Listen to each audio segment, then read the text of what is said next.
Welcome to the Global Peace Film Festival Lives Online Conversation 2024 Festival Edition. My name is Kelly Devine. I'm the head programmer, and I'll be joined by Nina Strike, the founder and festival director, in conversation with Olga Byrledianu, who is the director of the film War Tales, which can be seen as a part of our upcoming festival. The opening ceremonies begin September 17th and run through the 22nd. Our virtual festival begins September 23rd and runs through the 29th. All the information about all of our films and other activities can be found on our festival website, peacefilmfest.org. And now let's welcome Olga to the conversation. Olga, thank you so much for joining us today. Yeah, hello. Thank you so much for having me. I'm very glad to take part in this festival. Thank you. So it's great to have the film and to have you join us for this glow. And so to start off, tell us about the film and how you came to structure how you came to put it together, and how it emerged. So yeah, first of all, I would love to introduce a film a little bit, the story behind. And this film, The War Tales, tells the story about one person, a huge animal lover from Canada, who decided to come to Ukraine and help save animals during the war.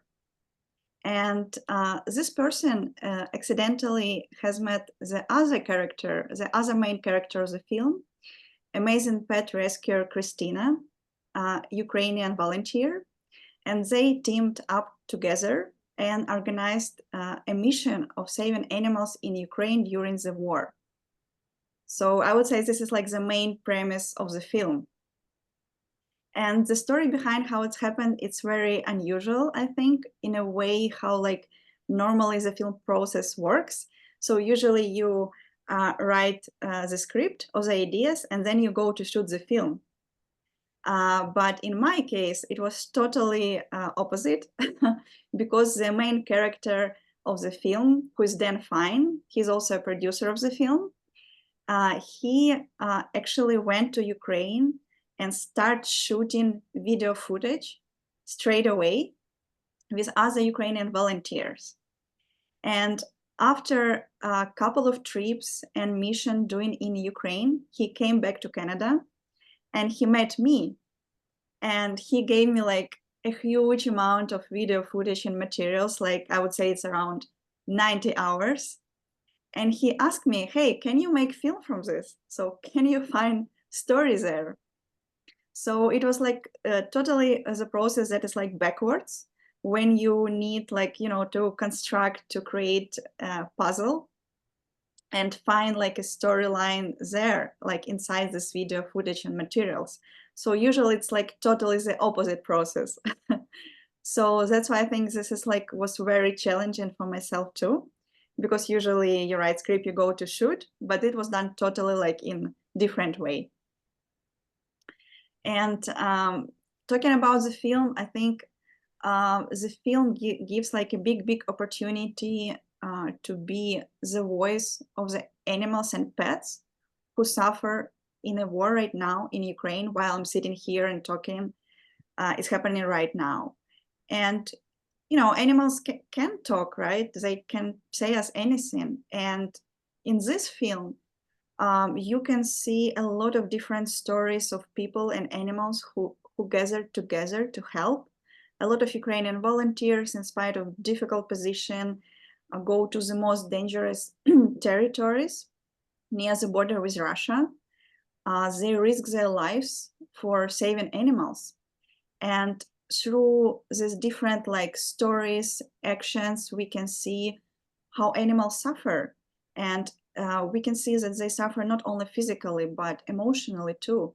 So I think we managed to find a way to be also animals' voice in this film, which I think is very important too.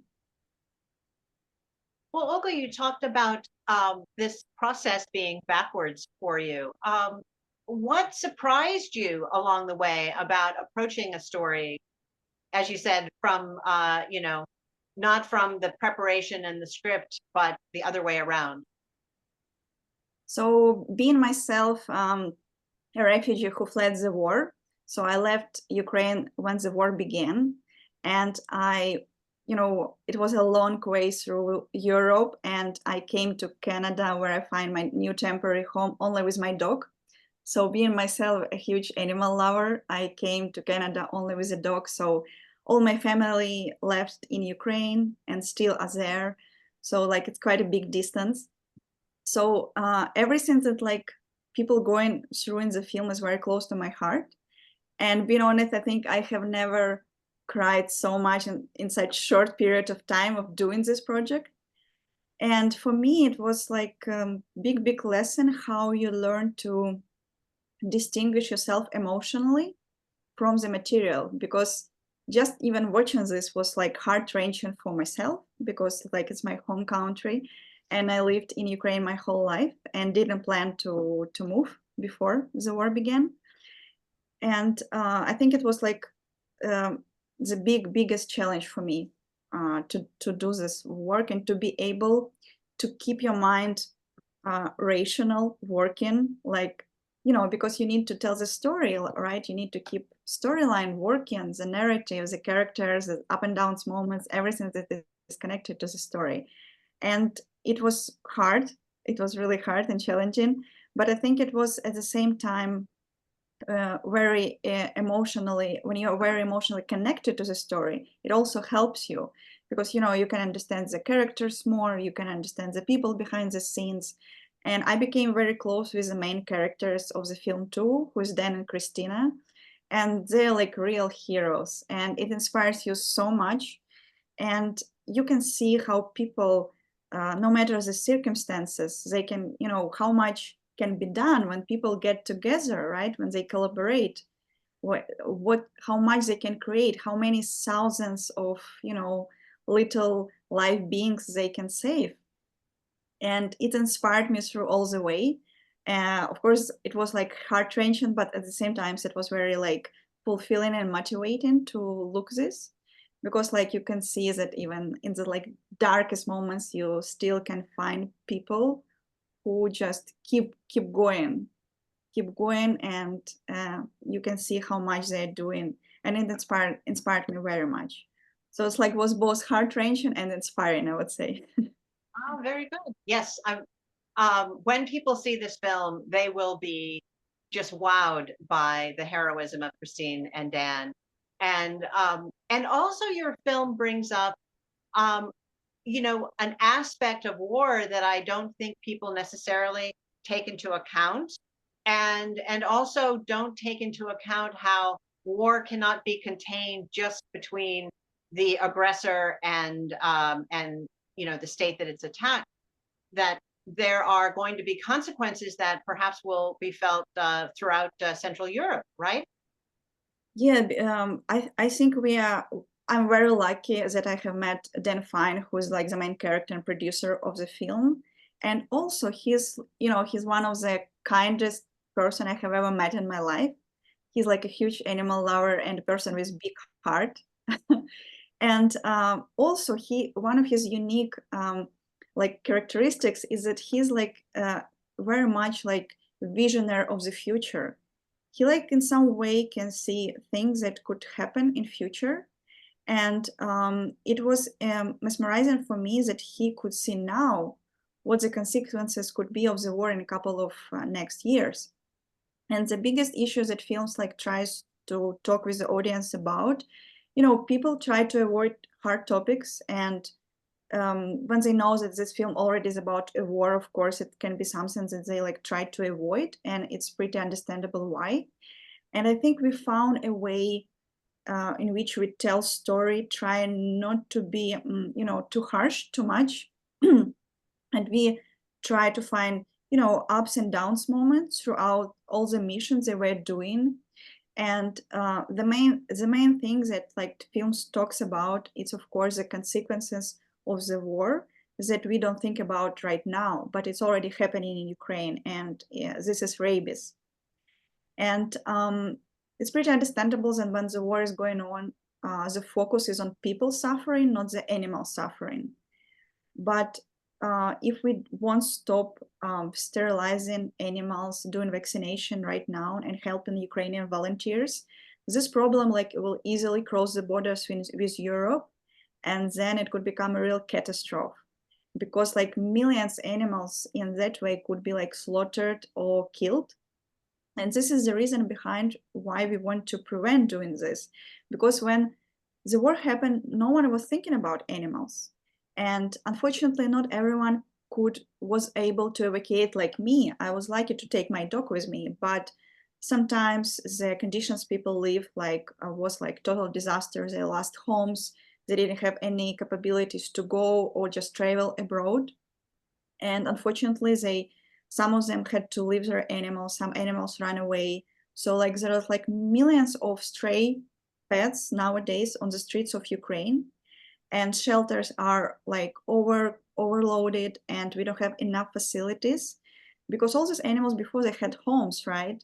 And it's interesting fact that Ukrainians take 14th place in the world rank, because per each family there's around 3 animals in Ukraine. So Ukrainians are huge pet animal lovers, and this is also very important to understand why we have so much animals, avalanche of animals now left in the streets. And now we try, a lot of volunteers are trying to find these animals, to catch them and to sterilize them. The second interesting, I think, fact about Ukraine that even I haven't realized before living in Ukraine, that Ukrainians don't practice euthanasia. I think we were talking about it with my film team, why it's like this. I was trying to talk to Ukrainians and discuss this topic too. And maybe it's a lot of this connected that we are Christians, and religion doesn't allow us to do it, to kill animals. And that's why euthanasia, it's not something that you can easily be done in Ukraine, even by law. So a lot of shelters were keeping animals in pretty poor conditions for years and years before. And now when the war happened, they just don't have capacity to take more animals. And we still don't practice euthanasia. And the only thing we can do now, and what this film showing, that Dan cooperated with Christina, the second main character, and they teamed up and they created a big team of Ukrainian volunteers, doctors, veterinarians, and people who strive to help. And they go to dangerous territories when the war is going on, and they just catch animals just on the place, and they sterilize them and vaccinate them. At least in this way we can stop spreading the population of animals.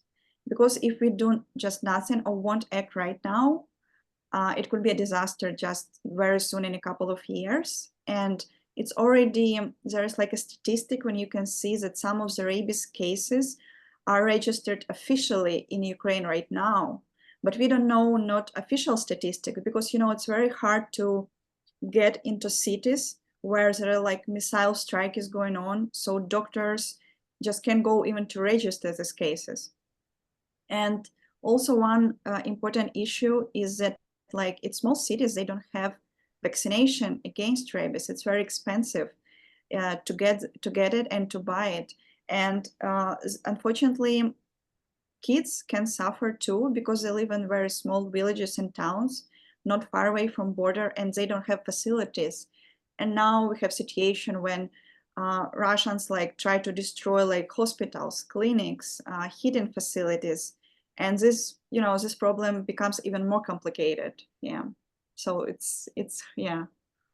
Well, and you talked about, Dan's work, and that brings me to the mission of the festival and why we were so, happy to see your film submitted and eager to program it. Is that our central mission is to show models of peace, show inspiring stories, so that we hope that our audiences will take something away from their experience and take that back into their personal lives and into their communities. So on that note, what would you hope that people watching this film would take back with them out of the experience of watching it? I think nowadays we live in a world that's like so overloaded with information. We have so much news going on, and I think mm, uh, we live like in our own like media bubbles right now. And I'm talking about myself also, right? Because of course, I read the news about Ukraine each day. I watch application online because my family is there, so I can like open application and see how much rockets are going on, are pulling right now. And it would be really, I think it's important still be aware what is happening in this world. So try to go out of your bubble to get to know what's happening in other places right now and how you can help. And the second thing I would say, um, I would love if people could take that even very, very small acts of kindness can make a huge, big change. Because I hope audience will see the film and they realize that these people are trying best and they do best they can in these circumstances. But even like small acts can have big influences later. And you can see it just throughout all the film, how people start their mission and what they achieved in the end. It's like amazing results. How many animals found new families during the war? How many families were like saved? How many animals were like vaccinated, sterilized, and how much you can do. And I just hope that this believes that even small acts can do a big change. This is like the main like conclusion people can take from film, because I'm honestly believe in this, that you can you don't have like just go straight to Ukraine right now. You can help like your neighbor, you can help your friend, you can help your family, your community, right, your country, and anyone you meet in the street who is stranger. So yeah, I just hope it will motivate people to act a bit more. That's lovely. And so how can people support the film? What can you suggest some things that they can do? And also, what's next for you and what's next for the film? Yeah, I would love people to just check our updates on our website. That is www.worktales.org. And if they can watch and read the stories of the volunteers, of their work, and try to support them in any ways possible, I would be grateful for this. And I think it's just, would be nice to support, if it's possible, all the volunteers who work there in Ukraine right now and doing their work.